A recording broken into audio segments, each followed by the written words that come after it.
Hello everyone. Welcome to Magical Stocks channel, where fundamentals meet technical.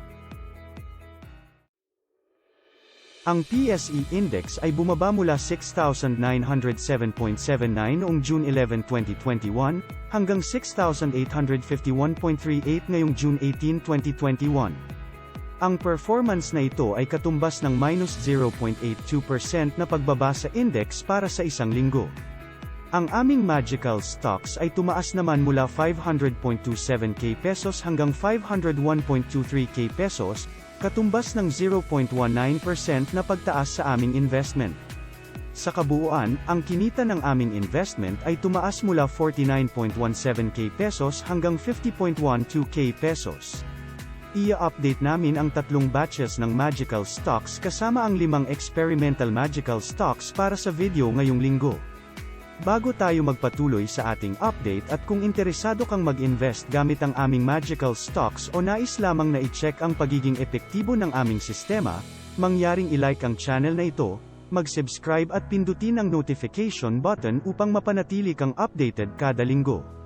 Una natin talakayin ang performance ng November Experimental Magical Stocks mula June 11, 2021, hanggang June 18, 2021.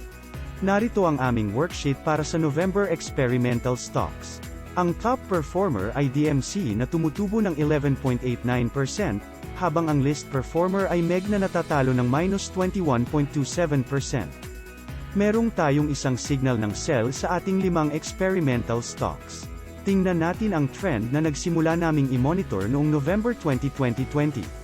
Ang PSE Index ay bumaba mula minus 3.65% hanggang minus 4.44%, bumaba ng minus 0.79%. Ang aming experimental Magical Stocks ay tumaas naman mula minus 1.75% hanggang minus 1.73%, tumaas ng 0.03%. Ang eksperimento ay nasa baba ng benchmark line, habang ang index ay nasa baba rin ng benchmark line. Ang aming eksperimento ay nasa itaas ng index na may gap na 2.72% ngayong June 18, 2021, na nagmula sa 1.9% noong June 11, 2021. Talakayin natin ngayon ang performance ng December Experimental Magical Stocks mula June 11, 2021, hanggang June 18, 2021. Narito ang aming worksheet para sa December Experimental Stocks. Ang top performer ay FGen na tumutubo ng 7.8%, habang ang list performer ay TEL na natatalo ng minus 8.02%. Wala pa tayong signal ng sell para sa bawat isa sa 5 experimental stocks. Tingnan natin ang trend na nagsimula naming i-monitor noong December 18, 2020. Ang PSE Index ay bumaba mula minus 5.02% hanggang minus 5.79%, bumaba ng minus 0.78%. Ang aming experimental Magical Stocks ay bumaba din mula minus 2.05% hanggang minus 2.39%, bumaba ng minus 0.34%. Ang eksperimento ay nasa baba ng benchmark line, habang ang index ay nasa baba rin ng benchmark line. Ang aming eksperimento ay nasa itaas ng index na may gap na 3.4% ngayong June 18, 2021, na nagmula sa 2.97% noong June 11, 2021. Talakayin naman natin ngayon ang performance ng February Experimental Magical Stocks mula June 11, 2021, hanggang June 18, 2021. Narito ang aming worksheet para sa February Experimental Stocks. Ang top performer ay SCC na tumutubo ng 10.09%, habang ang list performer ay VLL na natatalo ng minus 11.11%. Wala pa tayong signal ng sell para sa bawat isa sa 5 experimental stocks. Tingnan natin ang trend na nagsimula naming i-monitor noong February 19, 2021.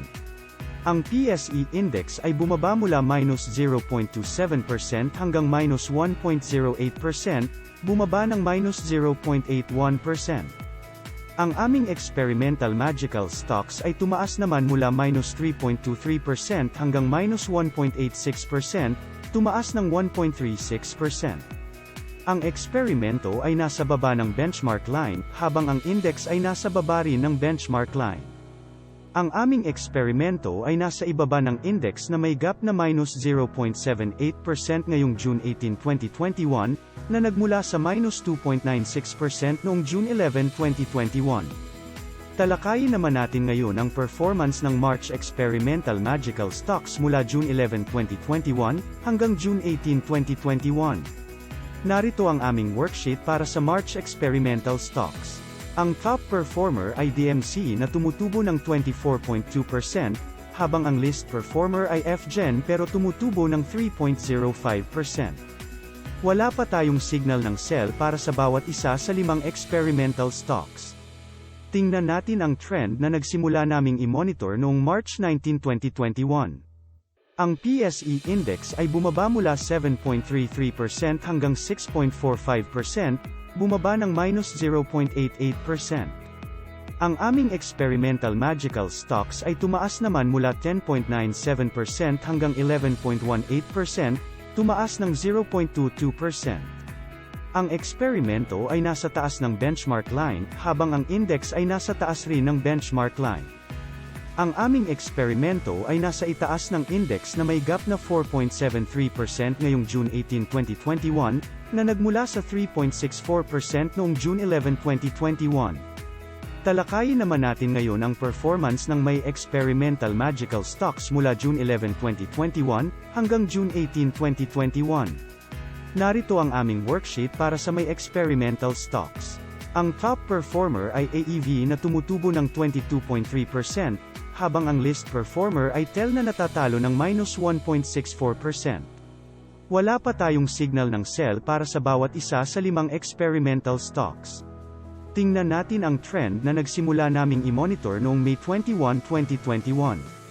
Ang PSE Index ay bumaba mula 11.43% hanggang 10.52%, bumaba ng minus 0.91%.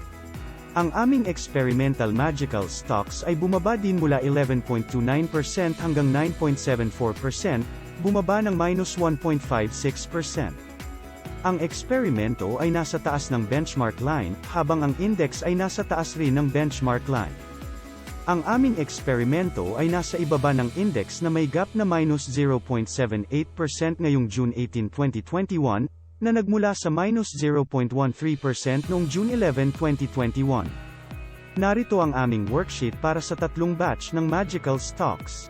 Ang top performer ay P-Gold na tumutubo ng 4.6%, habang ang least performer ay TEL na natatalo ng minus 3.74%. Wala pa tayong signal ng sell para sa bawat isa sa mga magical stocks. Ang unang batch ay nasa taas ng market na may gap na 22.05% ngayong June 18, 2021 na nanggaling sa 19.92% noong June 11, 2021. Ang pangalawang batch ay nasa taas ng market na may gap na 0.83% ngayong June 18, 2021 na nanggaling sa 0.16% noong June 11, 2021. Ang pangatlong batch ay nasa baba ng market na may gap na minus 6.06% ngayong June 18, 2021 na nanggaling sa minus 6.56% noong June 11, 2021. Sa summary ng aming investment, ang unang batch ng magical stocks ay tumutubo ng 37.43% na nanggaling sa 36.25%. Ang pangalawang batch ay natatalo ng minus 4.06% na nanggaling sa minus 3.94%. Ang pangatlong batch ay tumutubo ng 0.73% na nanggaling sa 1.12%. Sa pangkalahatan, sa aming investment na 451.11k pesos, ang kasalukuyang halaga nito ay 501.23k pesos, nakatumbas ng 11.11% na nagmula sa 10.9%. Mayroon kaming tumutubo na unang batch, natatalo na pangalawang batch at tumutubo na pangatlong batch. Yan lang po para sa update ng ating mga magical stocks ngayong linggo. Salamat sa panunood. Sa susunod na linggo, ipagpapatuloy namin ang pag-update ng 3 batch ng magical stocks at ang 5 experimental stocks kasama na ang kaka-screen na June experiment. Quote, I just wait until there is money lying in the corner, and all I have to do is go over there and pick it up. I do nothing in the meantime. Unquote, Jim Rogers. See you in the following video. Have a great day ahead.